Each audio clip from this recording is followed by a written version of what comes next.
The first few notes, while muffled, were enough to wake me up. It takes a few moments for everything to fall into place, for my eyes to adjust to the light streaming into the room. Despite the pleasant chill the AC brings, my shirt's clinging tightly to me, my blanket's a tangled mess around my throat. It's one of those nights again when sleep passes like a blink and is plagued with vague, fuzzy thoughts. I lift a hand to rub away the drowsiness from my eyes, although it does little to relieve the gritty burning sensation from my eyelids. Outside, the sun has yet to peek over the horizon, but night has already given way to the cool morning light, washing everything in subtle gray hues. At this hour, the entire city remains unstirring. Ordinarily, waking up before my own alarm means abusing the snooze button, twice or thrice just to catch those precious few extra minutes of sleep. But the persistent ringing makes it impossible now. This better be good. Groggily, I scramble for the bag sitting at the foot of my bed. The ringing still hasn't stopped. Even as I fish the phone out and Ash's name flares brightly on the screen when I turn it on. Must be pretty urgent if he hasn't dropped a call yet. Okay, so, just a reminder for folks. In the original playthrough, Zach's chapter started in the evening when Isabella came to him directly from her work, having escaped the ghost girl. But as we well know, she didn't go to work that night, and in fact, she got attacked by the ghost girl. So we're in the morning now, and we're gonna see the consequences of that. Where are you? Ashton, it's 6 in the morning. Sun hasn't even risen. Hell, my brain ain't even awake yet. What do you need? Get your ass here, pronto. Here? Hold on. Can't this wait until I'm actually awake? No, Rebecca's not in a good state, and... His voice hitches and fails to catch the last of what he's saying, and I fail to catch the last of what he's saying over the sudden racket on the other side of the line. When the noise dies down, however, he does not continue. This abrupt change in his tone, the unexpected hesitance to speak, puts me on the edge, and a different kind of anxiety clings to me. Something's wrong. Here is where, Ash? Apartment. Rebecca's and Isabella's. Just get here, please. He drops the call before I can ask for more. Maybe it's just me or my sleep-addled brain, but in that short moment he sounds almost as if he's bleeding. The thought alone does not ease the lump of dread gripping my insides, already heavy with fear. But despite the questions currently swimming inside my head, I waste no time in getting dressed. The rest of the day's plans and scheduled meetings effectively forgotten. Whatever lies ahead, I hope this ain't one of those times when my intuition is right. The murmurs of a small crowd milling on the streets are loud against my ears, a contrast to the sleepy, laid-back reputation this neighborhood has built throughout the years. Despite sitting close to downtown Luxembourg, Salem Well Quarter never did quite attract the loud crowd commotion common to the city. Isabella mentioned once how the quiet bothered her in the first few years here. She's grown so used to the routine clangor of the slums in her hometown, it has become the closest she has to a lullaby. She never did quite adjust to the kind of mum Salem had. Yet now I highly doubt she'd like this kind of commotion either. In her own apartment complex, no less. Moreover, where's Rebecca in all of this? I was hoping either one of them be able to give me an explanation, but a number of police cars and an ambulance are parked along the street closest to the compound. Given Ashton's tone over the phone, I already half expected her presence here. What's a little surprising are the news vans lined up on the road opposite. What in the blazes is the press doing here? The cold stone at the pit of my stomach grows more unwelcome with each step I take, bringing a sour taste to my mouth. A handful of the curious has flocked up near the building, probably waiting for something interesting to happen. Carefully, I weave my way through the thin crowd, only to be halted soon by perimeter tape enclosing the 3-story apartment. My eyes dart around the busy landing on the other side. buzzes with activity as several officers move in and out of the building, most of them in white suits stained at the hands and gloves with a striking shade of red. Try not to think where those came from. An idea has already planted itself firmly in my head long before I can stop myself. Ash must be in there somewhere, if this is that kind of case. I wait. And after what seems like a lifetime, he emerges from the building, his own gloves smeared with the same red shades the others had on theirs, and exhaustion evident in his face. Briefly, he scans the area, but quickly averts his gaze when he catches my eye. Without so much as a wave or an acknowledgement, he starts to walk off in the opposite direction while reading off the papers he has on hand with complete focus. I get that he's busy, but that's on a whole different level of weird. Not 3 steps later, though, he seems to think better of it. He pauses before wheeling around and walking back towards me.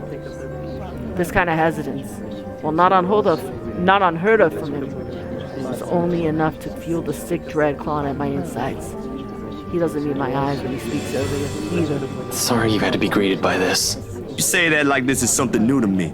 Come on, dude, after all these years, every time I see your name on the caller ID, I'm already half expecting something shitty went down again somewhere. An expression both pain and weary crosses his face momentarily before hiding back under his usual mask of indifference. The rest of my laughter dies from my lips, replaced by a sound devoid of any mirth. Try as I might to keep the talk light, the thick atmosphere has become stifling at some point. I've always known how taxing his work in the police force has become since his promotion. Seen it with my own eyes, as a matter of fact. But right now, things really gotten this bad for him lately? Can't say the side of forensics is a pleasant thing to see in the morning. Anyway, where's Rebecca? You mentioned she's not in a good state. And then, we have this. Please don't tell me she's somehow gotten herself in. Nothing's happened to her. They're just getting her statement. They should let her go soon. He gestures with his head towards an ambulance parked a short distance from us. Her strikingly familiar hair is visible between the 2 officers standing nearby. Although I can't see her face, the tired droop on her shoulders is impossible to miss. Still, to see her unharmed is relief enough. Glad to hear that. What's going on here anyway? Seems like you've got yourself another big case on your plate this time. It's been classified as a homicide, but nothing conclusive yet. A homicide? Another? Right here? Figures while the press is here. No, I don't think any of the 2 girls will appreciate you bringing the whole precinct here. Yeah, about that. Bella especially. Never did quite forgive Devlin, no matter how much she laughs about it now. Isabella's not here. Zach. A flicker of grief, momentary in its passing, but is there across his face at the mention of her. And in that single lapse, the stone in my stomach has firmly lodged itself up in my throat. Ash, what's really going on here? A hunch. That's all it is. But if there's anything I've learned from him all these years, it's that asking the hardest questions are unavoidable if you want to get answers. Not in a world as harsh as ours. Ashton, I asked you a question. Where is Isabella? When he looks at me, I already know the answer. God damn, I already know it. But I want to hear it straight from him. She's dead. 2 words.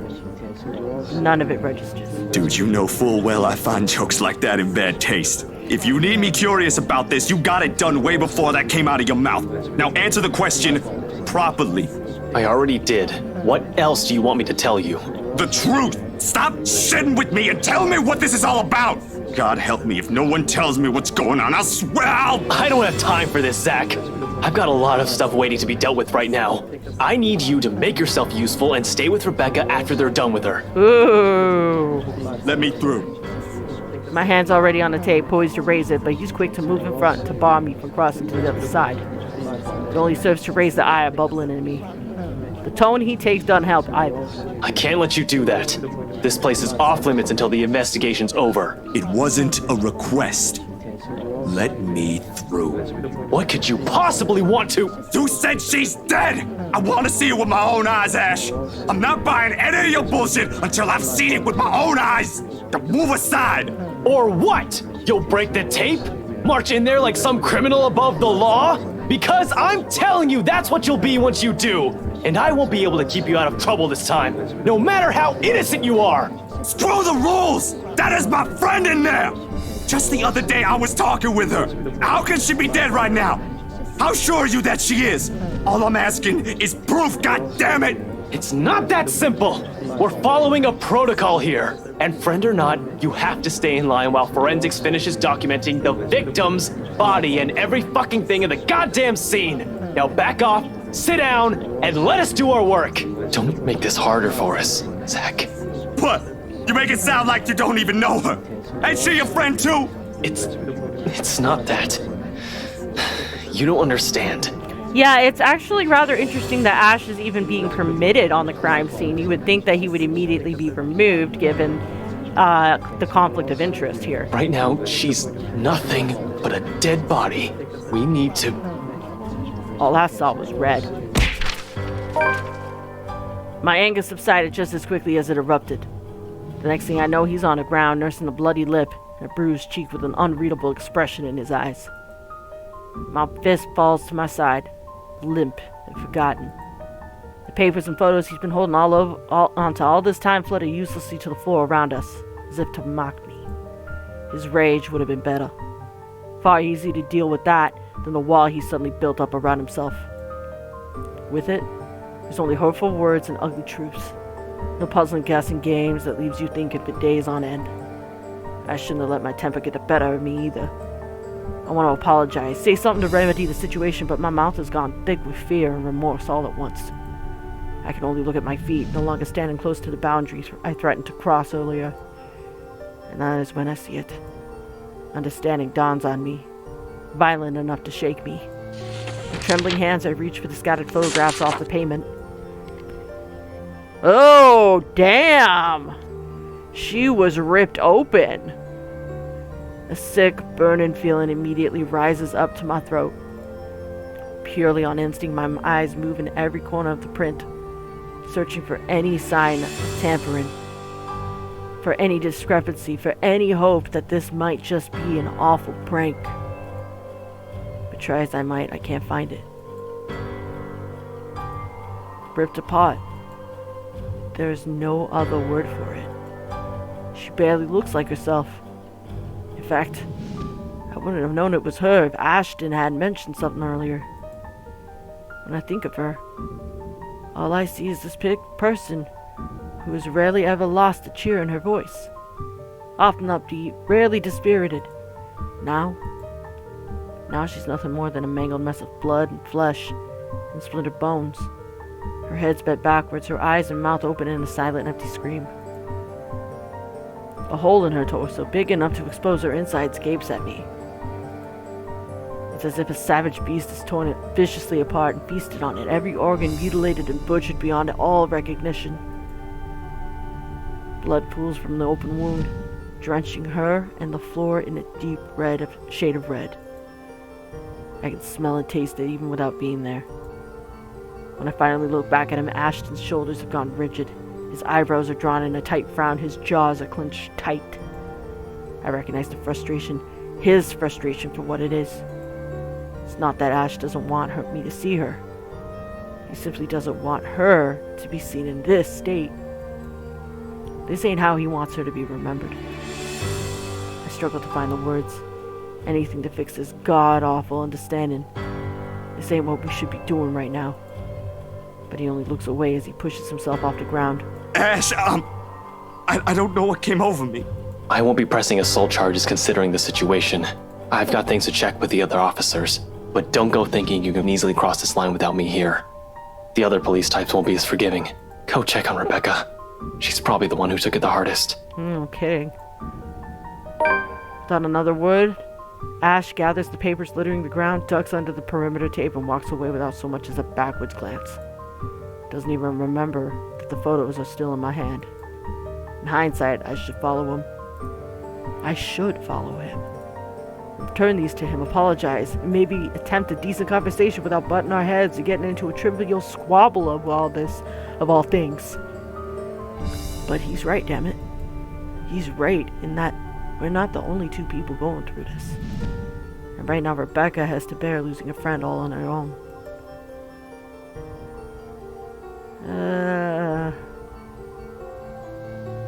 We'll be nice. We'll go comfort Rebecca.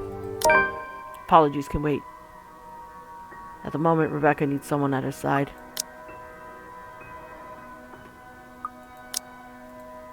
When I find her again, the officers who took her statement are long gone. She has not moved an inch from the seat the paramedics have offered her, and a distant look has taken over her face, the usual fierceness in a gaze missing, like a fire that flickered out of existence. There are no tears, just hollowness and sorrow. She offers me a weak smile when she sees me approach, but nothing else other than that. I try to say something, my mouth opening and closing in hesitation, finding words that will hopefully offer the least bit of comfort, if not sympathy. But all of them fall flat in the face of her own grief. The only thing I can give her is my company, to sit beside her and help her bear this with as much strength as I can lend. Around us, the crowd slowly begins to thin out, most having already lost interest in the commotion that entails the discovery of the crime scene. A few do linger, just reporters finishing things up in the news and waiting for some final word from the authority. If this incident is not yet all over the news this morning, it will be soon. If she were here, she'd probably be scared out of her wits by now. The words choke in her throat, her mouth closing off at the last one as if to stop a sob from escaping her. I don't need to ask her who her is. She'll likely be out of here faster than you can say ghost to her. Probably rent a new apartment on the other side of the city as soon as possible. For good measure. She would. She never did like it here. Did she say that? No, not directly. Never directly. She'll complain about me being bossy or Ash being annoying, but she would never say a word about that. The rent here is cheap. She prefers it that way. It just means she'll be able to send more home. Personal comforts be damned. For her family. Yeah. Imagine having to break the news to them. Always for her family. Rebecca draws in a breath, long and shaky. Her voice falters for a brief second. They always came first for her. She's, 26? She doesn't even know how to take care of herself. It's impossible not to worry, you know? And she's always like that, and... She clenches her eyes shut and heaves in, her shoulders shaking with heavy, silent sobs. And as tears begin to slide down her cheeks, it hits me that I've never seen her cry like this before. Always the strong, reliable one. Ever the proud, fiery woman. Yes, she's none of those, as I draw her in and wrap my arms around her shoulders. She's simply another who has lost someone. I don't really know what to say. Never been good with this, but I'm here, Rebecca. Minutes pass before the rest of her cries subside. By the time the grief has temporarily eased, my shoulder's already damp with her tears. She offers me an apologetic smile as she pulls away, which I return in kind. I didn't mean for you to see me like that. It's just that I was with her on the phone yesterday. Before this, we had a fight. If I had known that would be the last time, I don't know. Maybe I should have been more careful with my words. Hey, it's okay. You don't have to say anything now. And it's not your fault. Never your fault. Understood? No, Zachary, I was just talking to her. She was alive, and I shouted at her. I should have at least heard her out, given her the chance. She was so worried about everyone that something might happen to us. Suddenly, she trails off. The rest of what she's saying becomes lost in her tongue. Her eyes are wide when she looks back at me, one trembling hand cup over her mouth, and the other reaches out to grip my arm with strength I had not known she possessed until now. Zach, she was warning me. She said we might be in danger. Remember Rose Cooper, her co-worker, on the news? You've heard it, right? She was saying something about her and the letter she got from that mansion. Whoa, wait there, Rebecca. That's a huge jump in logic right there. And a little bit too much to take in at once, frankly. I know that. If nothing happened, I wouldn't have given it much thought. But as it is, what if she was right all along? What if that letter she found really has something to do with this? The same thing was written in her room with her own blood And nothing. I expected to hear a better argument from you, Rebecca. Oh my god, he's still in denial. We look up to find Ashton marching towards us, his strides quick and decisive. The expression on his face, however, there are really no other words for it. He looks pissed as hell. And if he was the kind of person, I'd wager good money that the next one who annoys him will end up injured in some capacity. And before you ask, the stupid letter's with forensics now, along with the other evidence. Don't waste your time looking for it. The whole case is a train wreck as it is. What would you have me do then? We don't know who did this. Whoever or whatever murdered our friend is still out there. You think I don't know that? I'll get him, I promise. I'll get him, put him behind bars, and make him pay. But please don't go around playing cop. We aren't playing a children's game. I have no intention to. Don't you think we also want the same thing as badly as you do? His mouth opens, poised to say something, but wavers in the end. He averts his eyes. Maybe it's just me, but for a fleeting second, something close to regret flickers in him. You don't know the half of it. What on earth do you mean by... All right, guys. That's enough. Proper time and place, remember? We ain't getting anywhere like this. Sorry, you two. I think I need some air. I'll step out for a while. Just forget I mentioned anything, Zachary. It's probably the exhaustion talking. Nope, you're absolutely right. She's already walking away before the two of us can react. Although with how our previous exchange went down, I highly doubt chasing after her will do us both good. An awkward second stretches out between Ash and I, until I remember that the photographs are still with me. They continue to weigh more than they actually do in my hands. I try not to look at him again when I hand it back to him. Once is enough. You left this with me back there.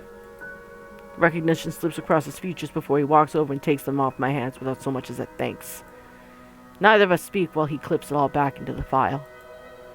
What else is there to talk about? A jest would be too inappropriate given the gravity of the situation. An apology right now, despite my intent when I saw him out, would be too early, too easy, too hasty. Not with our minds still reeling from the news. Not with all of us still finding ways to cope with our own grief. And this is how he does it. With feigned indifference and an air of aloof detachment. I can't fault him for that. What's next after this, Ash? Can't say. But make sure you stay far away from the rights. We've got enough problems as it is. I don't need another one adding more to it. Who? Wait, brakes, Ash, brakes. What about those things on the wall?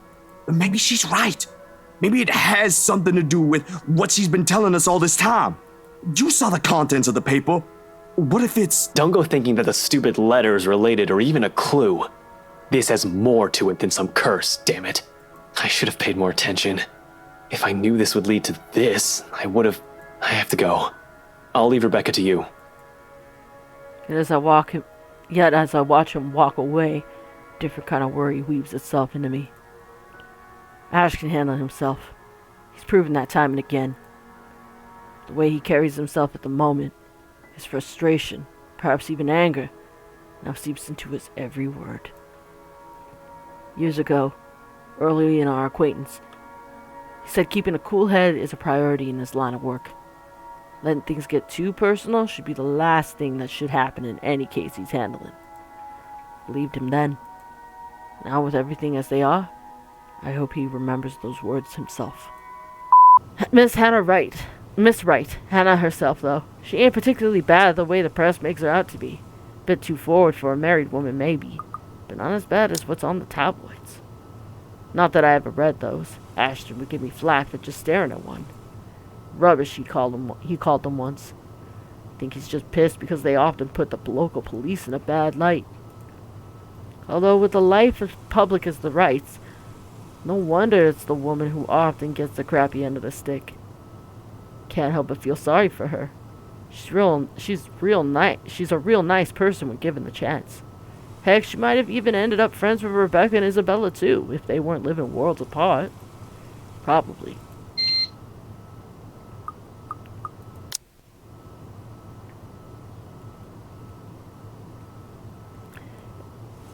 Talking about giving away the stuff, it's a bad habit. It's bad for business no matter how well-intentioned or generous you are. But this exception, however, she was nice enough to ask after all. It was a good companion up until the awkward turn of our little chit-chat had taken. Even if she didn't ask, I would have probably given her a few prints just for the hell of it. Miss Wright ain't such a bad subject matter to begin with.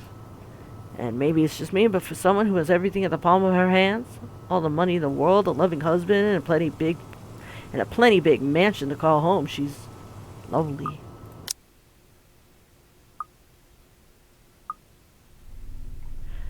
We are going to show them to Hannah. I don't have an explanation for what I saw yesterday. Yet. But when you've been there, seen something enough to raise the hairs at the back of your neck and leave you wanting to flee or hide, finding a more solid proof than a person's smudged off face on a photo is the least of my concerns. Ashton will undoubtedly give me flack for saying that, or even considering Isabella's words and those silly tales about the place. Guy's a skeptic through and through. It'd take more than my account for him to even give him this a single thought. However, more than his opinion, it's Miss Wright I'm concerned about. Surely she must have felt something if those shows on TV are to be believed. Touch of coldness in her neck, or maybe the feeling of being watched? That's what often happens, ain't it? Outside, the sun has yet to rise. I've still got a few hours before dawn. Good enough time to mull over how I'll go about warning her. Plenty of space to check if I'll get the same results if I redo the process again. Film processor hums back to life at my touch. The light switch gives out a soft click, and the darkness embraces the small closet again. Somehow those urban legends don't sound so silly now. In hindsight, this is a dumb idea. That is to say, rushing to a client I barely know's home first thing in the morning with news of a ghost lady potentially haunting her newly bought property. Oh, and there's a bunch of bizarre-looking pictures of Miss Hannah I brought as evidence, too. Oh, so yeah, dumbest idea in the history of my dumb ideas, all things considered.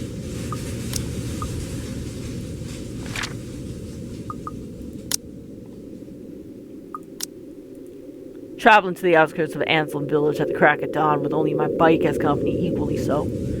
Personally, I don't think any of them would take whatever I'm going to say well to, no matter how nice or accommodating they are. Ashton himself would tell me the same thing. Odds are he'll laugh in my face for good measure, if he doesn't freak out at me first for not listening to his warnings. Still, that's a whole separate can of worms I'll open at a different time, seeing as I'm already standing at the Wright's front porch, waiting for someone to answer the door. More than anything, Miss Wright needs to know there's possibly nothing safe in this place. Warnings from friends be damned. If only someone would answer the door sooner. Come on. I try to ignore the looming presence the large ornate doors give off as I press the doorbell for the fourth time. Its shrill ringing merely echoes, carried off by another warm passing breeze. First time I came to this place, I found myself basking in the silence of the office. Now the atmosphere is just heavy, packed with trepidation and tension. Isabella's right. It does radiate the creepy kind of vibe. And with the image from the day constantly splashing in my mind, the unease becomes harder to ignore as each second drifts by. Not wanting to spend more time here than necessary, I ring the bell again. Another long second ticks by without anyone answering the door. This fails, I can always go to Ash. Provided he's still willing to talk to me after I accidentally clobbered his jaw the other day. Not really the most sensible course of action either, but waiting here ain't doing me any good. For all I know, the Wrights could be out of town. As luck would have it, just as I'm about to turn on my heel, a loud thump rises from the other side. It's followed by heavy footsteps, falls, and a string of very colorful expletives about one's parentage. Didn't we have that bloody annoying doorbell replaced yesterday? That Irish guy just cost me a fortune and she can't even fix this nuisance. And where the hell is your hands? If another po-faced prat is pressing their blighted bell, I swear I'll cut their...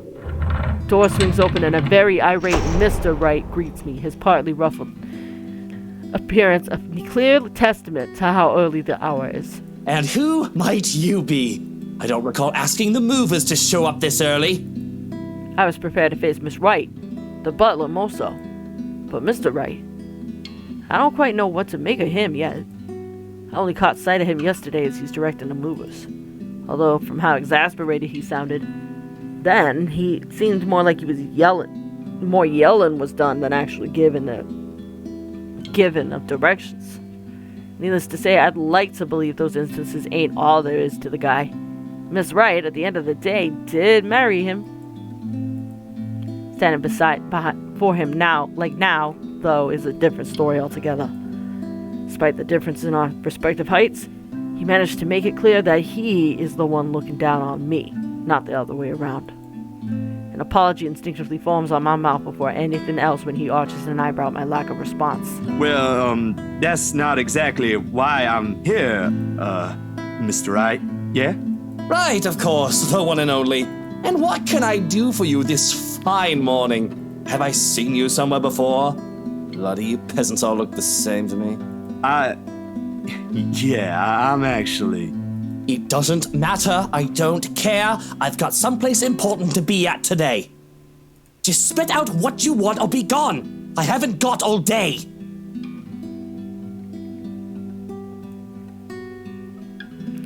His eyes are sharp and expecting in spite of his indifferent tone. The very impression of someone whose sharp wits has served him well throughout life. The kind you have to carefully choose your words around. Disconcerting how a single conversation can easily seem like a ruthless form of social maneuvering. I can see why Miss Wright would want to steer clear of it, if only for a short while. Sometimes the only way out of the game is to be honest.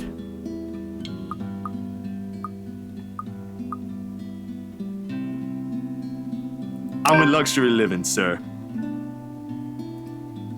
He eyes the business card I hand him with a completely passive expression. He turns it between his fingers without really reading the letters printed before handing it back in the same blasé manner one usually reserves for people below their station. Or a nuisance. With him, it seems more of the latter than the normal. Mr. Steele. Just Zach would do, sir. I can see why. You should hear what they say about my name. Although I'm of the opinion those don't sound as unpleasant as yours to the ear. Amusing what people can come up with in their leisure time, no? Well then, to what reason do we owe this second visit, Zach? Right, like I said earlier, I'm the photographer from Luxury Living. I'm here about the photo shoot yesterday and... His eyes narrow at that, mouth tightening into a small frown, passive stance dissolving into a rigid one. It ain't a complete lie, what I came here for. But it ain't the whole truth either. Didn't you already wrap that one up? I believe my wife was the one with you then. You even mentioned a little tete-a-tete with the photographer. That was you, wasn't it? Yes. Actually, sir, there was something I forgot to discuss with your... And you had to show up at such an hour for something you forgot. Why wasn't there any notice about this little visit? It was an error on my part, sir. I do apologize for not letting you know in advance. Terribly unprofessional for someone going under the name of an esteemed publication like Luxury Living, if you ask me. Of course, even if there was a word of some sort, that butler does not check my emails as often as I would have liked. You have somebody checking your emails for you, really? But straight up walking in here this early isn't the most sensible thing to do either. The matter was a bit urgent, and my art director wanted it done as soon as possible before I hand him the finished prints. Not my problem now, is it? A common courtesy would be to wait for replies before barging in. You do well to remember that. So he's not letting me in. I once fired someone before they could even submit an application. Sent an email in the morning and suddenly sauntered in the office looking knackered mere hours after. Bloody walk-ins. That aside, unfortunately, you're going to have to come back some other day. You see, darling wife left not a moment ago. I have not an inkling where she went or when she'll be back, so you're better off. Love, is it the movers? Nice try, asshole. He stops speaking altogether, and the complacent expression he has collapses on itself. Slowly, he turns just as his wife walks up to him with a step too lively for comfort, a smile too sweet, to be honest. She's very likely heard everything her husband and I have talked about. Going off somewhere. I've got the few things I want them to transfer already. Marianne made this splendid arrangement for the music room and... Love, are you listening? I thought you already left, Buttercup. She musters a frown, a pout more like. A mischievous glint in her eye when she glances at me says all there is I need to know. I would have laughed at her antics if it wouldn't offend the other man. But as it is, it's better to let his wife have her fun without any reaction from me. I'm treading on dangerous grounds with him already. Well, I most certainly have not left yet. I wouldn't be standing here if I did, would I?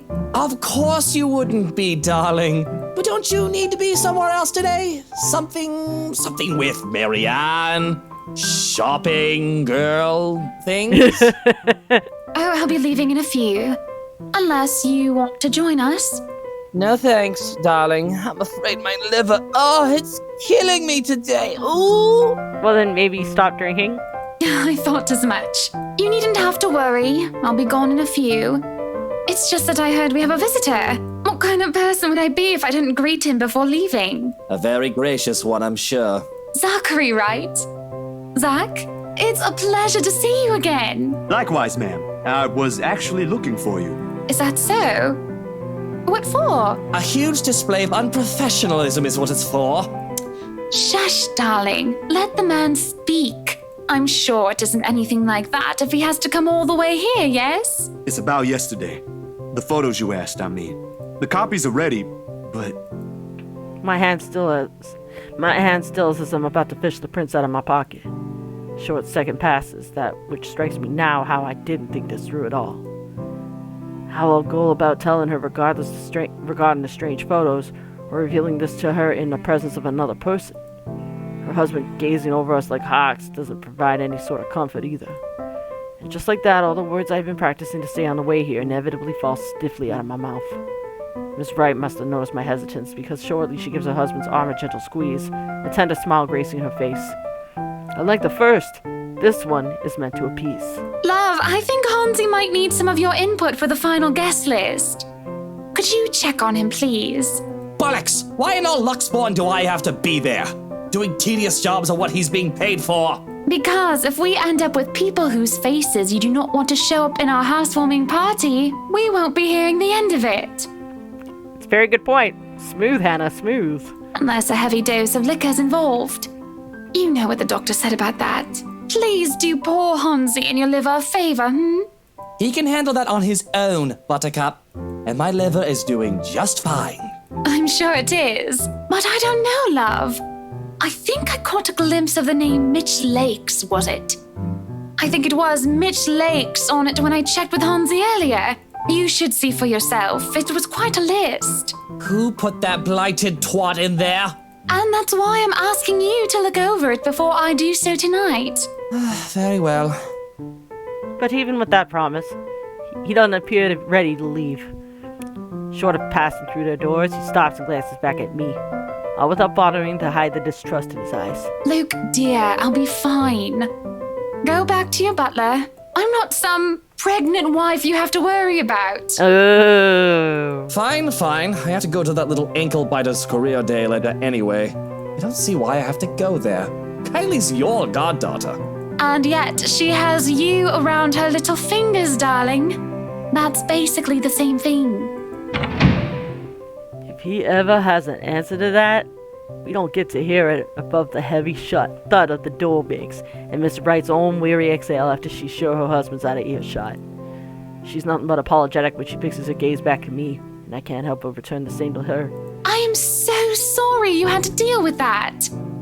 My husband can be a bit trying when he really applied himself. It's fine, Miss Wright. No harm done. It was my fault for showing up here unannounced. And this might be strange coming from me, but he does have the right to be wary. The press can be quite vicious when it wants to be. Caught unexpectedly, they'll pick you apart. It is not surprising why he acted the way he did around me. Sweetie, if Luke treats every journalist who shows up here like that, I'm afraid we'll end up with a harassment lawsuit hanging over our heads sometime in the future. Vicious or not, some sort of finesse has to be exercised when dealing with them.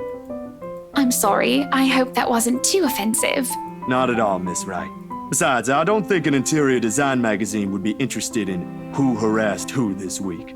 Unless it has something to do with fighting over tastefully arranged furniture. But even then, I don't think our readers will be too interested. Oh, dearie. You've got a lot to learn. You really have no idea how a single tassel can ignite a spark in a crowd. Of course, at the end of the day, it's still the thought that counts. It's still a lovely anniversary gift from my husband. No matter. Let's just go. She doesn't wait for an answer and immediately wanders over to a car parked some distance from us. Unsure, I find myself trailing after her. The chauffeur automatically opens the passenger side door as she nears, and she gestures for me to follow when she climbs into the back seat. To... where are we going exactly? I need to get out of this stuffy house for a while. Moving in, planning the party. It's starting to get suffocating in there. Luke and Hansi can have their fun while I'm gone. I don't care. I'm getting out because I can. Another minute in there and I'll drown. My bike. There are, of course, a lot of things questionable about her invitation. Why she's asking a person she's only known for less than 2 days in the first place is one. How appropriate is this is being another. But the rest of it crashes the moment she shoots me an imploring look. Please? I can have someone send it back to your address later. And it's just a trip to the city for some furniture, nothing more, I assure you. Marianne will be with us, and maybe you can tell me why you're here on the way. Guess it wouldn't hurt. I might have to leave early, though. Excellent, then. Hop in. That's what they often say, yes? This can't be a good idea. But I really don't have any other choice, do I?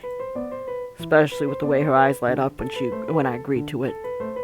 In my pocket, the very picture of her remains faceless. A voiceless shadow hanging threateningly between us, unknown to her. If someone told me I'd be spending my entire morning being dragged around half downtown Luxembourg looking for furniture, I probably would have simply smiled at him.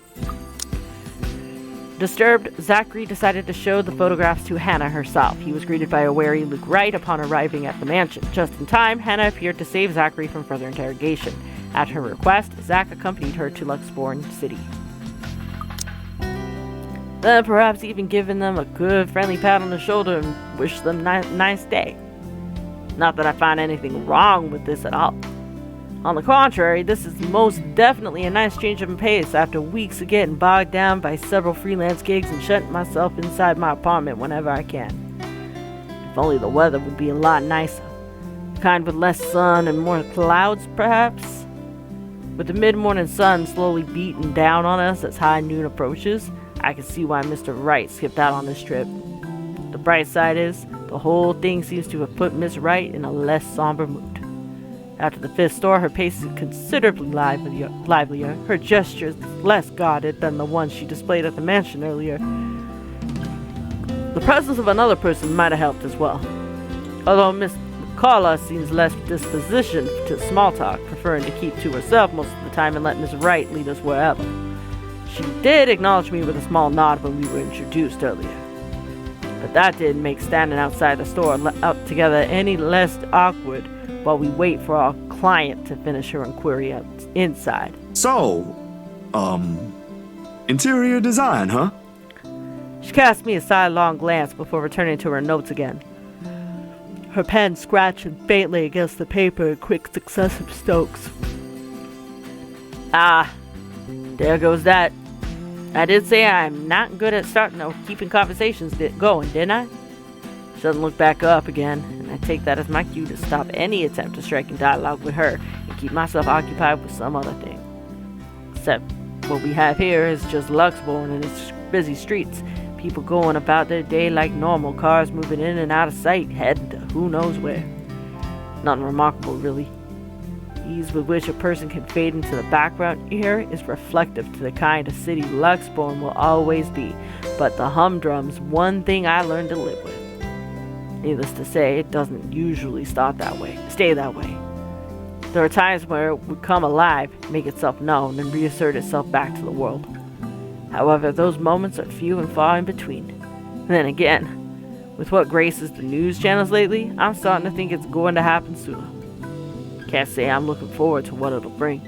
Luxury living, is it? Her voice effectively cuts through my thoughts just as I count the 13th passerby wearing a hat today. Beside me, I can hear the faint rustling of paper and the clicking of her pen as she stashes them back to her bag. Excuse me, what? The magazine you're working for. It's Luxury Living, isn't it? Oh, yeah. You've been featured by them before, I take it? A few years back, yes. For just some issues. My designs still appear from time to time, though not as frequent as before. Gotta have room for new talents, right?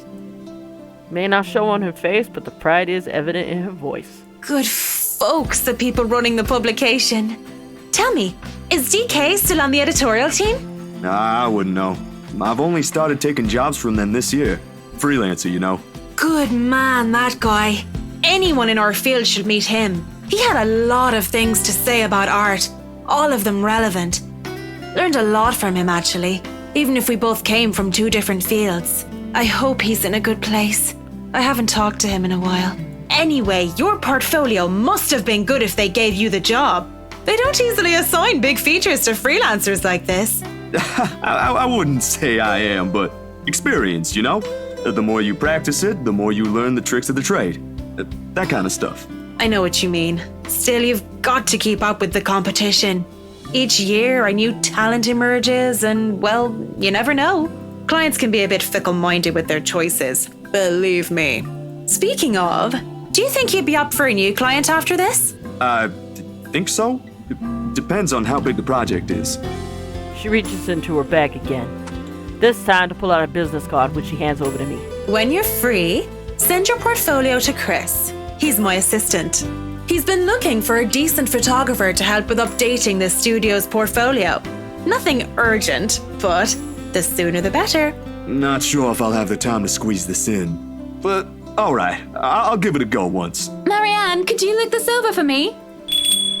At that very moment, Miss Wright emerges from the store. When I look back to Miss McCullough, a mask of professionalism has returned to her. Or at least that is what it is trying to be. There's a different light in her eyes as she faces her, a flicker of familiarity and recognition. I'd say it's fondness, but that'd be too presumptuous.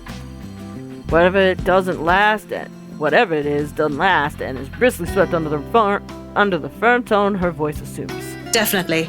Is there a problem? They said they don't have the colors you suggested. Do you think we can change it around for a bit? It might take a while if we insist what we want, and you know I'd rather not worry about this later. I think it'd be better if I handle this one myself. Excuse me. She walks into the shop without another word, leaving the two of us standing outside. As soon as she's out of earshot, however, Miss Wright lets out a giggle and swipes the business card cleanly out of my hand. She smiles, a bemused little thing spread on her face, and waves the card in front of me. I wish she'd do that more often. The smiling thing suits her more than the other one she frequently shows to the media. I look away, and the next thing I know, you're picking up women. On the streets, while the sun is high, no less. I'm not sure if I should be appalled or amazed. Whatever happened to the Zach I met a day ago? About as tall as you. Photographer. Quite the gentleman. To tell you the truth, I'm a bit disappointed he's gone. It ain't like that, Miss Wright. And I'm sure Miss McCullough's not the kind of woman to let herself be picked up by strangers, let alone people she barely knows. Oh, shush. Let me have my fun. And didn't I say you can call me Hannah? Called. She gives the card back to me nevertheless, and with it her mood fades into a more pensive one. An odd look settles on her face, yearning, a bit wistful as she looks back towards the shop's display window. There's nothing remotely interesting in it for me when I follow her line of sight, though. A few trinkets here and there, a fur rug, a sofa, a wooden side table, and a lamp, all tastefully picked and arranged to resemble a typical antique living room. On second thought, it does look comfortable. Why they added a crib beside it baffles me. Unless, of course, the people they're hoping to market to are those who already have children or are about to have one. Then maybe it is fitting. Peculiar choice of decorations aside, it does make for a nice icebreaker, if it's not on the same level of weird and completely out of blue. still leaks better than the awkward silence, which is definitely too out of character for a personality like Miss Hana's. How should I start the conversation? Ooh, I think that one looks cute. Oh, nice. Hana balks. To my surprise, shuffling 2 steps away from the window and glares at it with such vehemence as if it did something remotely scandalous. Funny sight when taken out of context, and I probably will be laughing really if I understand what warranted such reaction from her.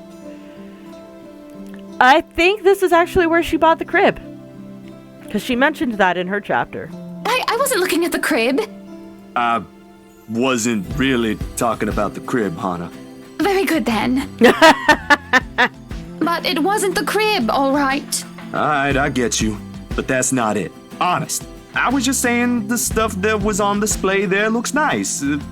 Or at least as nice that it can be compared to the ones we visited earlier. But I'm sure your interior designer has something different in mind for your mansion, so don't mind me. I was hoping that would be enough to cut the topic short. Instead, she sighs, leans on the wall closest to her, and runs her hand through a lock of her hair. There's this far-flung look in her eyes, even as she fixes it on the concrete curb. You need to stop looking at people like that, sweetie. I'm afraid I don't quite catch your drift, ma'am. I suppose you wouldn't be aware of it. Do you know you always carry this kind of phase? Like you're always staring at the world with this honest look. Like all there is to see is all the good in it. Frankly, I don't see anything wrong if it's like that. I mean, there always has to be something in it. You know, a sprinkle of kindness here and there. Otherwise, we'd all be miserable. For you, maybe. Some people have to fight through it just to see that. And kindness isn't always a great thing to have around. Sometimes too much of it can hurt. Makes you wonder where this is coming from. How bad things have really gotten for her to have this view. I do understand his sentiment. I really do. Still, when it's the last thing you can cling to, when things have gone irreversibly bad, sometimes you simply don't get to make that choice. Besides, the point is, it's impossible to lie when a person is looking at you like that. Or I could, but I'd feel like a horrible person afterwards. Did you hear that, Mr. Zach? You just made me feel like a horrible person. I sort of wish I had one like it.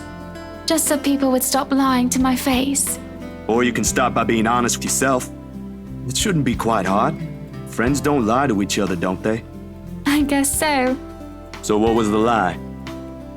She draws in a breath, lays a soothing hand on her stomach again. That it was really the crib I was looking at earlier, silly. You're right, Uncle Zach. It's cute, but the pattern's not to my taste. I'm pretty sure Marianne could do something about that, though. At the moment, what I should really be worried about is if I'm ever going to be a good mother to this child. Mad! I can't even tell the father he's going to be one in a few months' time. Oh, well, wait, she's actually pregnant? Really? Probably doesn't even want anything to do with this whole pregnancy thing. What am I going to do, Zach? Because right now, I'm absolutely at a loss. Holy shit, is she actually pregnant? Oh. A beat. Oh! The realization strikes me like a ton of bricks suddenly bearing down on me. More than astonishment must have shown my face because Hannah lets out a chuckle. The slump on her shoulders disappears altogether underneath her mirth. Oh, she was just dick and went around with him. Okay. Don't look so surprised, dearie. Tied the knot 7 years ago, remember? Or is she? Don't you think it's bound to happen? She brandishes her hand in front of me, the unassuming silver band on her finger glinting against the late morning sunlight for a second. She eyes it lovingly, almost tenderly, despite the trace of sadness in her voice. For all I know, there is an entire story there. I'd ask, but that'd be too inappropriate even for friends. It's not my place to meddle to begin with. Or at least that's what they've been saying early on. My whole social circle would be saying it's a long time coming. But the kid is something you want, right? Okay, so maybe she is still pregnant, which means, holy shit, Luke just killed his wife and his unborn child. Because if it ain't, then that's a whole other problem. Of course. I wouldn't deny I've been hoping to have him or her for a long time now. But then, now that we're here, all of a sudden, there are a whole lot of other things to be worried about. Business, a new home, public image, my own husband, and I don't know. I didn't really have anyone for a role model. Aw. I practically grew up with nursemaids pampering me every step of the way. What if it happens to this baby as well? Oh, I can already see how this will end. Huh. I guess it's not just my sister. What? You and my sister. I mean, you're both having jitters or something like that. That's what it's called, right? First baby jitters? Mind you, she was really convinced she'd do everything wrong then. He even called me in the middle of the night. Has to switch places the day she found out she's carrying a new member of the family. Never mind how utterly impossible her request is. I'm quite sure I haven't done anything of that sort yet. Oh, you don't know that? My brother-in-law has been telling me things 5 weeks into my sister's pregnancy. Since she's one cranky pregnant lady. Man, good thing I found a place for myself years before that bundle of joy arrived, huh? It can't be that awful. Who knows? I think we'd better leave it for Mr. Right to decide, yeah? Provided he comes around. He just sounds so repulsed every time the idea is brought up. Then maybe you should say it to his face. No mincing of words or beating around the bushes. And if he says no? You haven't even told him yet. Besides, that's his kid.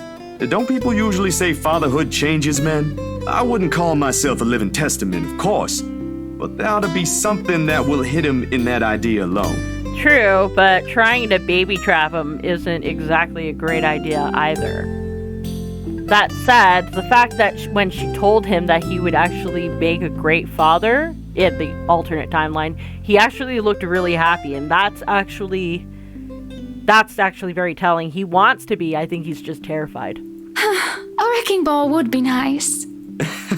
Laughter escapes me before I can stop it. And for a moment, I thought I've done something wrong when she doesn't join in. He's still her husband, no matter what jest or complaint she curls about him behind the media's eyes, or in the presence of people she trusts. But when she does, her chuckle, a small hesitant side at first, I found the rest of my unease slipping away. Well, whatever it is, my point is, you've got no idea what will happen. In the same way, you don't know if you'll be a good mom. Trust me, my sister's been there. It's perfectly normal. If, my opinion matters, though. A long second of indecision goes by. I can feel her eyes, filled with nothing but curiosity, boring into me while she waits for the rest. It's just a simple sentiment, but one thing I think she needs to hear for all the doubt she unwittingly placed us on herself. I'm just not sure it should come from me. I'll be damned. I think you'll be a great mother, Hannah.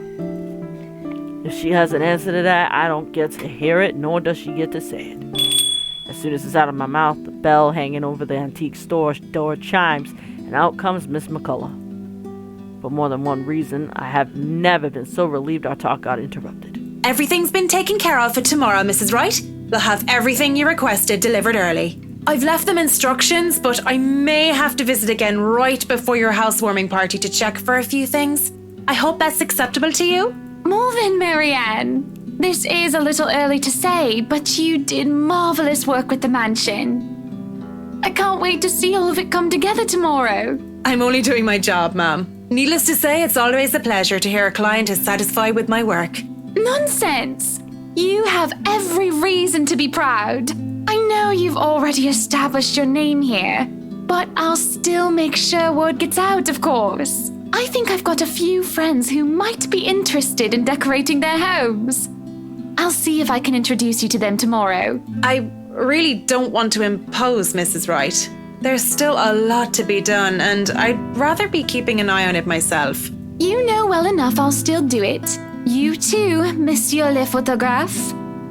You better be the one taking the pictures for the event tomorrow, or I'll be very upset. I'll blink at her, confused. Last I checked, I have nothing scheduled on my plate tomorrow. A couple of fleeting thoughts did cross my mind, like working on personal projects. But with the expectant expression on Hannah's face alone, I wondered before how they got Isabella to sell them the mansion, with all the paperwork and the loops it has to go through. Well, now the how is already starting in front of me, and it's one giant ball of persuasion in human form. If I have any doubts how she got around life, all of them have been dispelled right this instant. Hana hasn't said anything yet, but I already know what my answer will be. What event? Our housewarming party, dearie. I've already sent invites through your publisher. They should have informed you of it by now. I may have probably missed it. I haven't gotten the chance to check my mailbox yet. Deadlines, real-life happenings, they can be pretty hectic. I'll try later, but they might have already assigned it to a different photographer if they haven't received my reply yet. That's not a problem. Nothing a little call from me can't fix. I'll have them know I'm specifically requesting for your presence. It shouldn't be too hard. Just promise me you'll show up. I expect to see you both there. No excuses.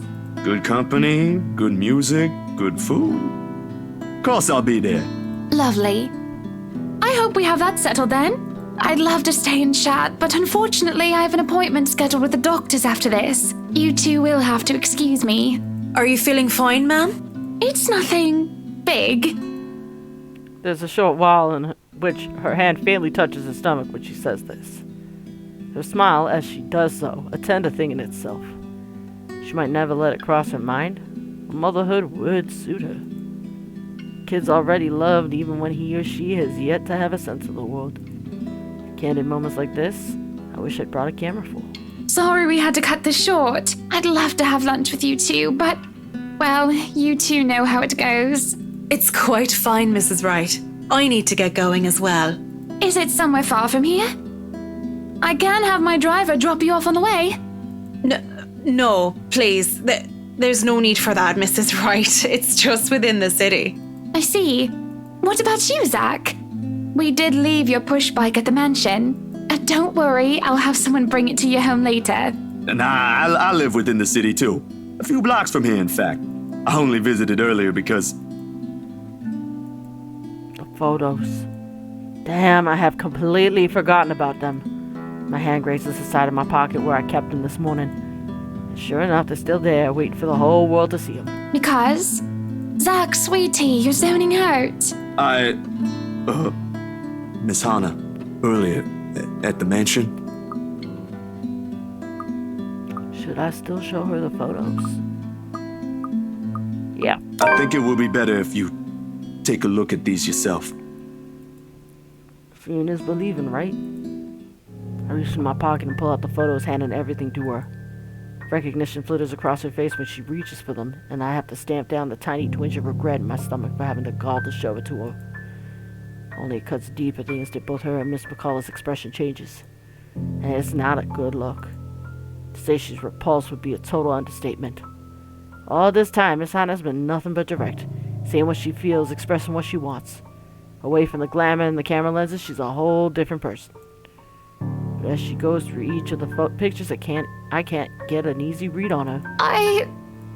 Zach, dearie, what is this? Your photos. The ones you requested copies of. I mean, they came out that way, and I thought you should know.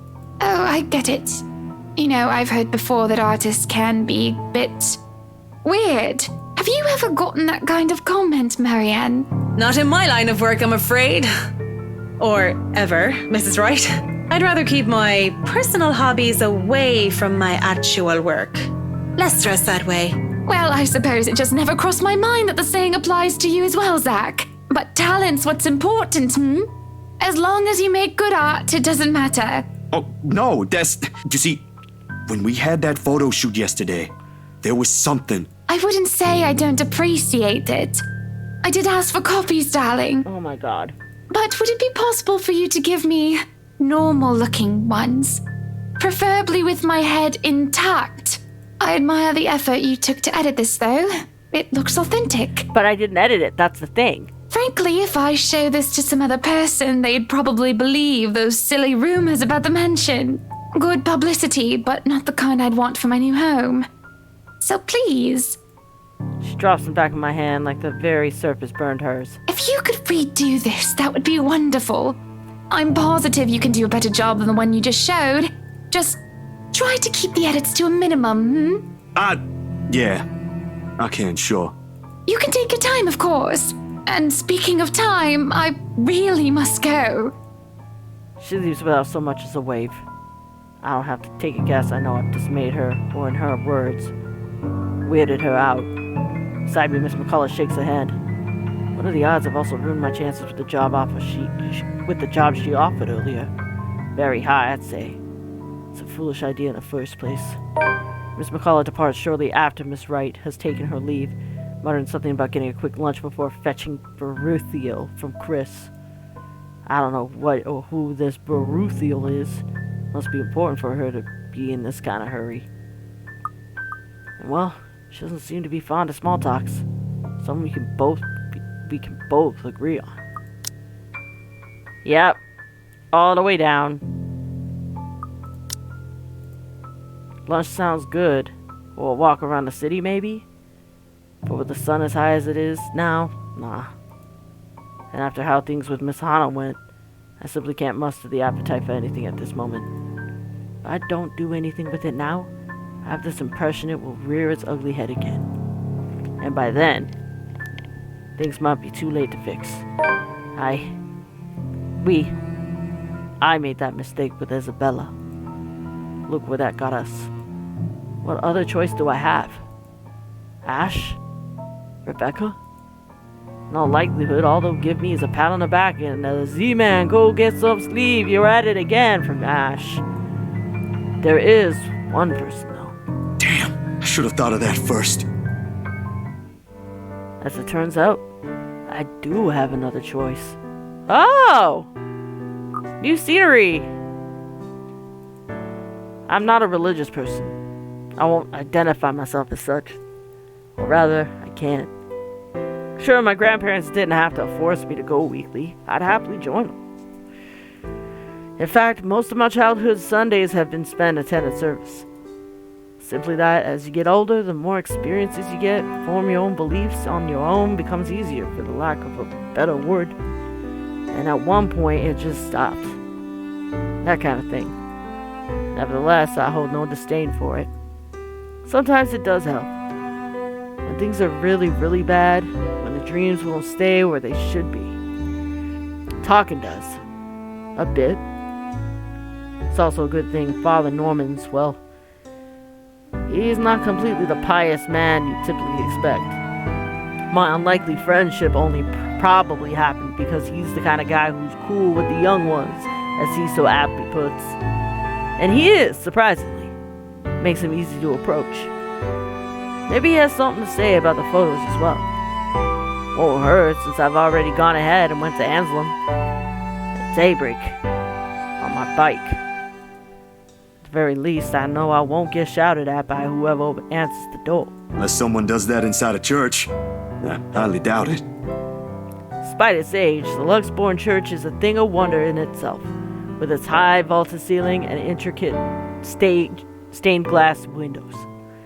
One of the many gifts the Ermengarde family donated to the community in its early days. Or so I heard from Rebecca. She mentioned this once, although most of it flew over my head then. At this time of the day, the church is mostly empty, save for a few visitors and ushers shuffling around, some muttering their prayers under their breath. A scene of burning candles and incense permeates the air, giving the place a general feeling of reverence. Pretty welcoming, all in all. Even so, I keep the noise my treads make to a minimum. Disturbing the quiet feels like a sin alone. An usher points me to a pew in front of the altar when asked where Father Norman prays. He mentions something about the good priest not being in good health. Ever since he was asked by a couple to bless their new home before moving in. This is the first time in days he's left his room. No surprise there. With the weird heat lately, even Rebecca caught something. Nervous little chap, the kid. Nevertheless, he leads me close to the foot of the dais, with a reminder not to stay too long before walking off. Seconds later, Father shifts and stands. He doesn't seem to have noticed me, and I have to give him a little tap on the shoulder. When he looks, though, to say he's surprised is an understatement. Stay Stay away. Oh. He sees the girl. His voice comes out a whisper, almost inaudible in the hush, but quiet, restrained in deference to where we both are standing. But the tremor's there. He focuses on me with wide, bulging eyes, copious amounts of sweat appearing on his forehead despite the relative coolness in the place. Father Norman? Keep your distance. Hey, it's me, Zach, remember? Stay away. Don't come near me. Must be the fever talking, or whatever you got. Has to be. I don't recall ever doing anything for him to drive me away like this. All the years I've known him, he's been nothing but polite, nothing but accepting of people regardless of beliefs or status in life. For words akin to a threat to come out of him is simply beyond unimaginable. Go back to where you came from. Leave. Father, what did I do? Leave now. I extend a hand to him, meant to be reassuring, but he recoils, his ankle catching on the edge of the dais as he backs away. His shouts, when I attempt to reach out again, echoes through the entire hall, catching the attention of the few people inside. I try to keep a level tone, but with these strangers' eyes trained on us, panic starts to weave its way into me. Stay away, demon. Go back to the hell you came from. Father, it's okay. I only came here for some pictures I thought looked odd. I figured you might know something. From my pocket, I fish out the photos and try to hand it to him. Instead, he strikes my wrist away, almost like an accusation, and sends the photographs fluttering uselessly to the floor. Helpless, I can only watch as he uncurls himself from the ground, a sad, blubbering mess whimpering to himself. He tips his head forward and begins rocking, his hands clapping over his ears. That accursed spirit, so full of anger and pain. All those horrible things I've seen. I can't sleep. I can't eat everywhere I look. Go away. Go away. Go away. You're not supposed to be here. This is a house of God. Be gone, demon. Zach, realize that he's not talking to you? Lord have mercy, God, our Lord, King of ages, all-powerful and almighty. You who made everything and transform everything simply by your will. A number of people have moved closer, mostly the clock. Thankfully, as if to save him from being under spectacle, two ushers come out, taking him away.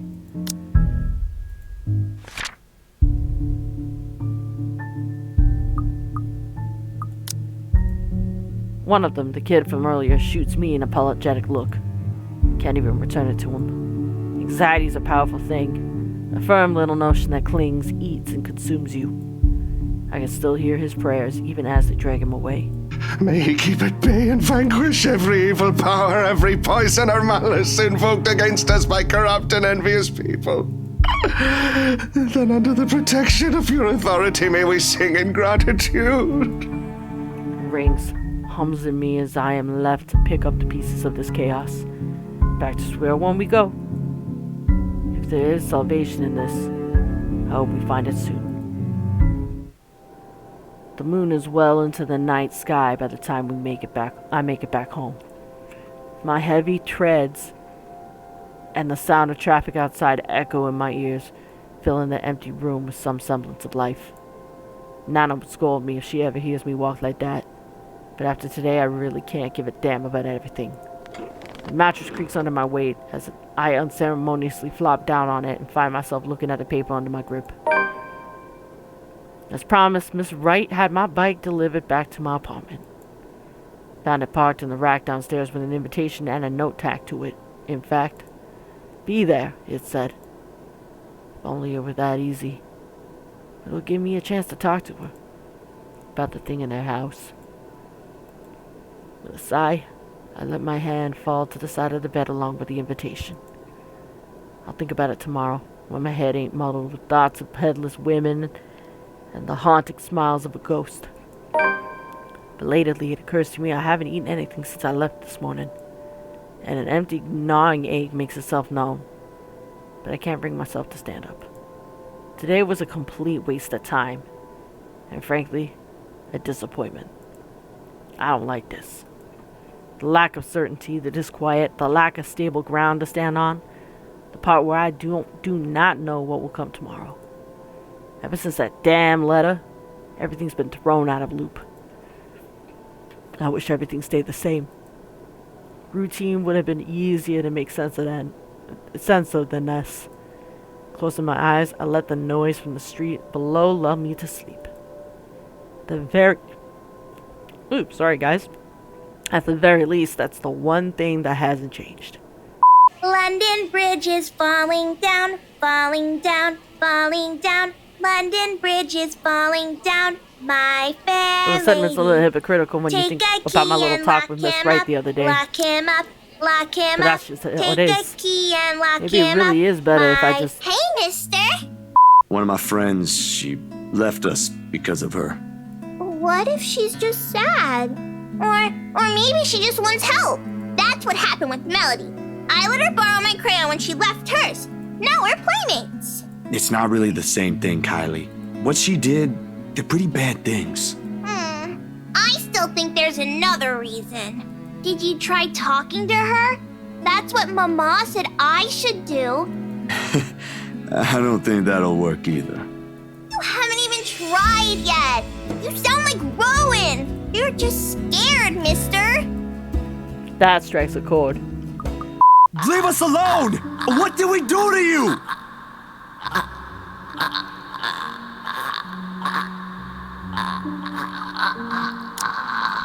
The response never comes, however, because when I blink, gone. Tremors follow me even after I get home. I'd hoped a little stroll around the block for a few hours would help. Instead, I'm assaulted with more images of her. Her smile, the loathing in her eyes, the stench of gore, the horrid crunch that comes with every movement she makes.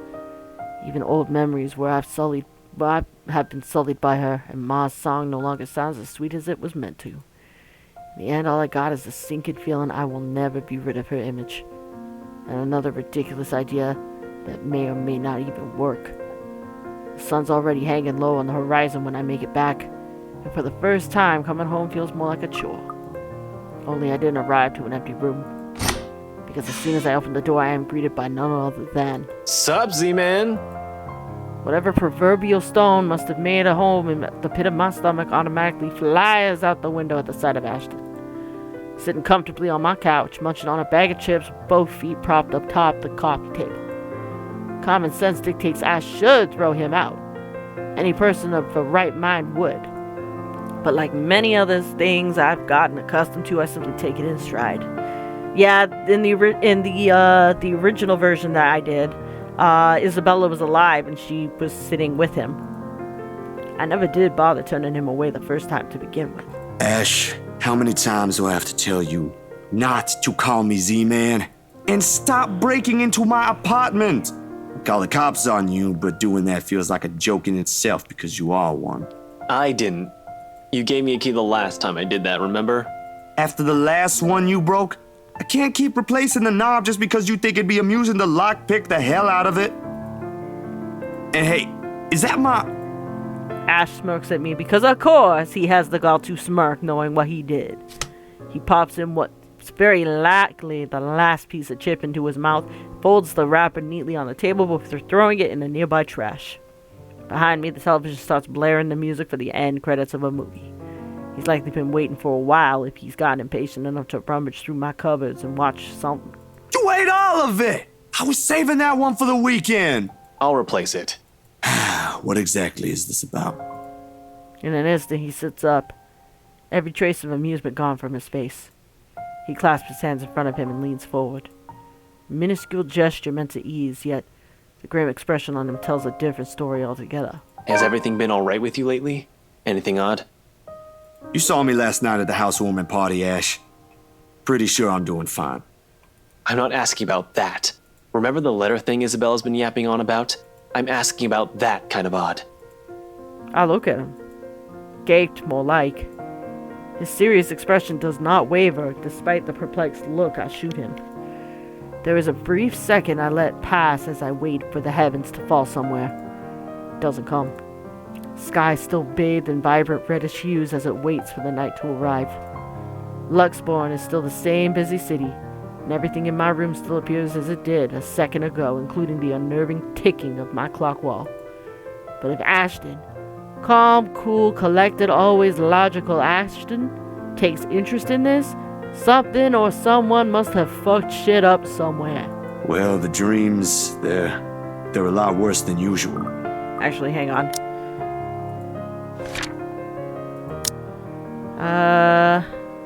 Sees a precocious girl. There we go.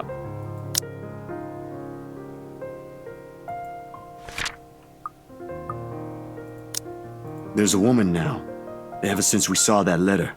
I don't know if it's the same one Isabella talked about. Maybe it is, maybe it ain't. I really don't want to go back to sleep sometimes. Last night was the worst. Anyway, why are you asking about this? Becca's been saying weird things lately. Weird like? Same kind of weird Isabella says. Aight, bro, stop right there.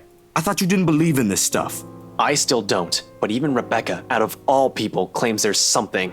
Whatever this is, someone has got to look into it. Everything about this screams shady. Are you sure you even have the time? Ain't you busy with your current case? I got taken off that one this morning. Didn't you say you were getting closer to... Apparently, the higher-ups think I'm doing a horrendous job at it. It doesn't matter, though. If these two cases are connected like I initially thought, then regardless, I'm on the right track. Have you seen the news this morning?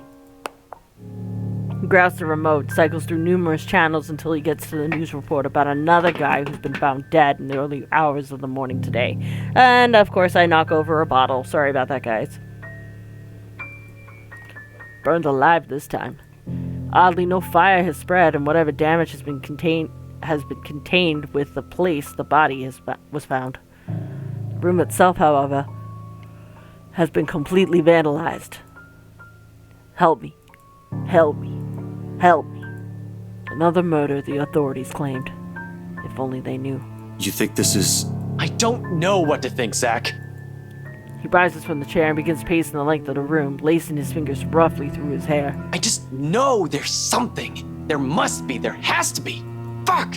Well, you do have something in mind, I'm sure. A plan? Come on, Ash, you're good with that. I do! I'm just not sure if I'll get anything out of it. Well, a plan is better than no plan at all, ain't it? Almost too sudden, he swivels on his heel, and for a passing moment, I thought he was about to shout at me. Instead, Ash simply flops back down on the couch, crosses his arms over his face, and releases a long, ragged breath. His voice comes out smaller, close to a whisper when he speaks again. I should have looked into this when she was still here. Maybe none of this would have happened if I did. Ah. There it is. No need to ask who her is. Every should-haves, could-haves, and would-haves. All of our frustrations in one statement. All we can do is cope. What should I say?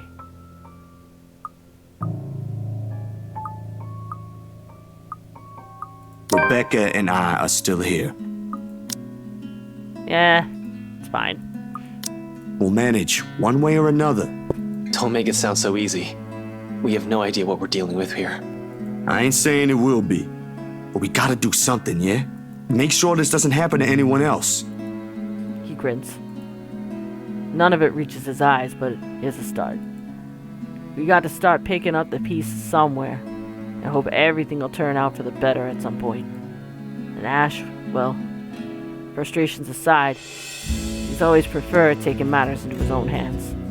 However, a little reminder there of other people with him will hurt. You have a point. I always do. You just don't listen. If he minds the bluntness of my words, he doesn't show it. But little by little, things begin to look up, if only for a short while. Ash leaves mere minutes before close to sundown. He said little until then, not even a hint of what he's aiming to do. Well, it ain't any of my business to know. His whole reticent, behaved attitude on the matter gnaws at me. At this hour, the streets are once again busy with people heading home after a hard day's work. Little of the bustle matters to him as he stepped out the crowded walkway, however. There's only his goal in his mind, and I'd wager there's nothing I can do to stop him at this point. He's probably decided on it long before he made the decision to drop by. But despite this, he lags behind. What's wrong, Ash? His mouth opens then closes. Whatever he wants to say is lost in the clamor of traffic outside. Is there something I can do? No, just say where you are. I can't do that. No can do, Ash. Ask me anything but that. No way in hell I'm gonna pretend there ain't a problem when there is. This is a really big one. And I'll be damned if I let anything happen to you guys while I sit here. I'm done running when things get tough. What? You think you have a better plan? Who knows if it's better? At least it's something. If all this is going to do is put you in danger, then I'd rather you not do anything at all. I never want to wake up to that kind of thing again. Finding out one of my friends has been found dead. Murdered in her own apartment. One person is enough. This is still better than having no other course of action, yeah? He's about to argue for a moment, but... Look, bro, if things ain't good, I'll be the first one out. But allow me this one thing, aight? Just this one time. If it doesn't work out, you'll be the first one to know. You can laugh then, or berate me all you want. But please don't ask me to step aside like I'm incapable of doing anything to help. I have no idea if it's the look on my face or the tone of my voice. Ultimately, although his mouth presses into a thin line, he nods. Do what you want. If you can check in with Rebecca, I'd appreciate it. When he stumbles into the sidewalk and allows the afternoon crowd to swallow him up. Oh my gosh, all of the klutziness. Sorry guys. When he stumbles into the sidewalk and allows the afternoon crowd to swallow him whole, I like to think that tiny gleam in his eyes is the closest we could get to optimism in this situation. Whether that alone will be enough to give me a peaceful sleep tonight remains to be seen.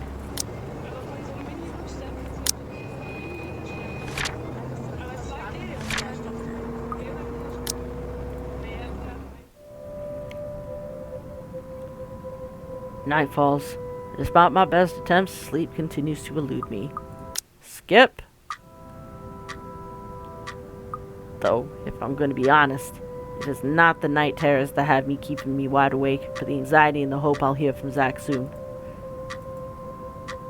And what's perhaps the 42nd time my eyes shift over to the end table where my phone lies still. I've not heard from him since he left. He hasn't promised to call, of course. But a small part of me wishes he would have the common sense at the very least. Waiting is a tough game. And with the concern stretching out the minutes far longer than usual, it's impossible for more unpleasant thoughts to not enter my mind. Moreover, it does not help that when the clock finally strikes 3...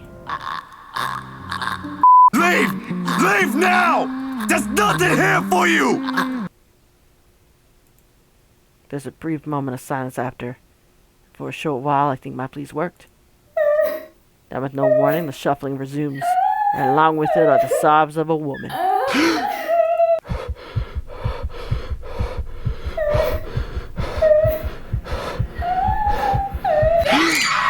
Got her!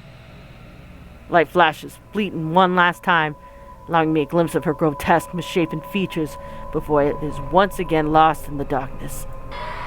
All of a sudden, her tune changes. No longer a soft cry, but a high-pitched shriek brimming with pain, grief, and anger.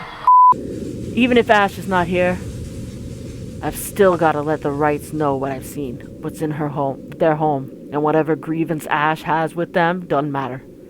There might be grounds for imprisonment, but they don't deserve a brutal death at the hands of one malicious spirit. I'm sure that's what Isabella would want if she was still here. I head straight for the door without a second thought. You! Again! It's bloody 6 in the morning! What the hell is it now? And we have the shadow. Listen, sir, I know this is not a good time. Oh, it's not a good time! Did you even check the clock before coming here? I bet you didn't! Unlike you, the ones living in this house need to sleep. Come back when people are actually awake, or I'll call security on you. Before I can get a word in, he slams the door in my face and bolts it shut with much finality. Only silence answers me. Maybe if it was Miss Wright. Oh, who am I kidding? I've already seen the look on her face when I tried before. There are limits to how far a person will believe in you. Then again, I didn't believe Isabella when she warned us. And now I'm here, desperately trying to save people, even if I'm aware it's completely out of my own capacity to do so. Is this what they call karma? If so, this is one horrible way of turning things around. Taking people's lives, playing with people's fears, making them feel useless. You're around, ain't you? You here? Inside this house? Listening, watching, or whatever it is that you spirits do? What do you want? You're already dead! Leave us! Nothing. I don't even know who I'm talking to, or if a sane person's supposed to be doing that. Only thing I got after is a feeling of foolishness washing over me. Or perhaps this is just me losing my mind. Out of other options or any other ideas, I let my hand slide off the door's surface and fall listlessly to my sides. I can go back to Luxborn, try to find the others, try to get out of this mess with them, or let them know how much deep shit we all are. Both sound good. So, keep looking for Ash seems to be the right choice. We're gonna go look into it because, of course, we're trying to get everybody killed this time. I can search for Ash, but what if it's too late by then?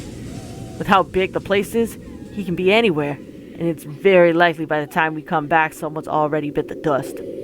That, and the crowds go louder against my ear the longer I linger.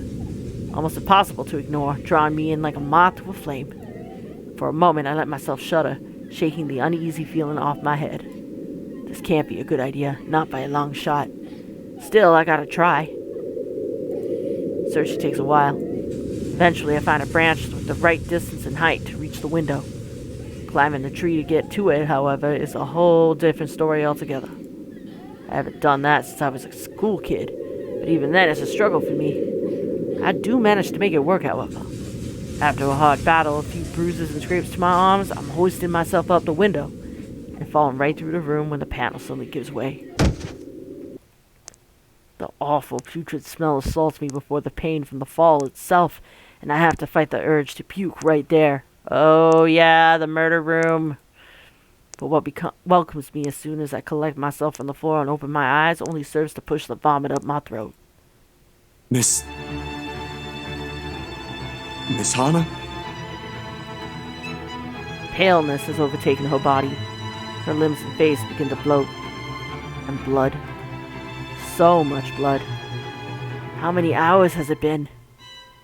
I would have approached her, but the foul smell permeating the room says all there is I need to know. She's been long gone. There's nothing I can do. I try not to gag, not to touch anything, my feet automatically backing away from the small pool of blood at her feet, and the bare walls, void of any color except the words, "Help me." Panic quickly surges in me. Of all the moments to be here, wrong place, wrong time. Shit. I've got to call someone. Ash, the authorities, anyone. She's dead. She's dead. God damn it, she's dead. Someone has to. A vase shatters at my feet. Sound of glass breaking, renting through the thick, foul air, sharp and cutting. But none of it sinks in. Not even the crunch of glass under my shoes as I take an uneasy step to steady myself. Instead, all I hear is the sound of footsteps and shuffling outside, the very urgency at odds with the hammering of my feet against my ribs. There is no comfort. There is no escape when the door opens, and Mr. Luke Wright barges in the room, wide-eyed and seething with fury. There should be a law against noise this early in the morning. His eyes shift from me to Miss Hannah, into the mess of blood shards on the floor. It doesn't take long for him to put two and two together, easy for me to see what conclusion he got. I open my mouth, try to weave some semblance of coherence amid the cloud of panic and fear in my head. Hannah? Hannah, darling? Oh, you fucking liar! Buttercup! No! Speak to me! I know this looks bad. You! What did you do? He is an actor, this one. There is no question in that. Only an accusation. I know this looks really bad, standing here in your house with a dead body, but I can explain. You killed her! You ones! Get in here! Mr. Wright, this ain't what it is. Outside, there was a noise. Someone's crying. You killed her! Hannah! Oh, Hannah! My lovely, beautiful Hannah! You're the one who killed her, asshole. I knew you were bad news the moment you showed up here! You have to believe me, sir. It wasn't me. I swear to God, it wasn't. For a moment, there's only silence, an ache, and the room abruptly tilting on its axis, dimming. Call the police. Get rid of this rubbish. Certainly. Will you be having tea this morning? Bring it to my study and... clean out that awful stench. Excuse me. I need to make a... Blood freezes in my veins, and my grip on the bars tighten as the revolting scent reaches my nose. More than the gore, the foul smell of death hangs heavy in the air. And against my better judgment, I turn. Instead of Hannah, it is the ghost girl. Her face is the first thing I see. Gruesome sight on its own, eyes gleaming with nothing but malevolence. Blood oozing from a large puncture wound in her head. Mouth open wide, and a voiceless scream. I clamp on the compulsion to retch. On instinct, I step back, putting as much distance as this cramped cell will allow between us. The bars rattle as soon as my shoulder hits it. A hindrance, not to freedom, but to safety. Get away from me! She moves. A short, sudden, bone-crunching twitches. And I know there is no escape. I'm screaming for help before I know it, jolting the bars with as much force as I could. Somebody! Get me out of here! Anyone, please! Bugger off! Some people are trying to get some sleep here! No! She's here! You've got to let me out! She's gonna kill me! Someone! She's...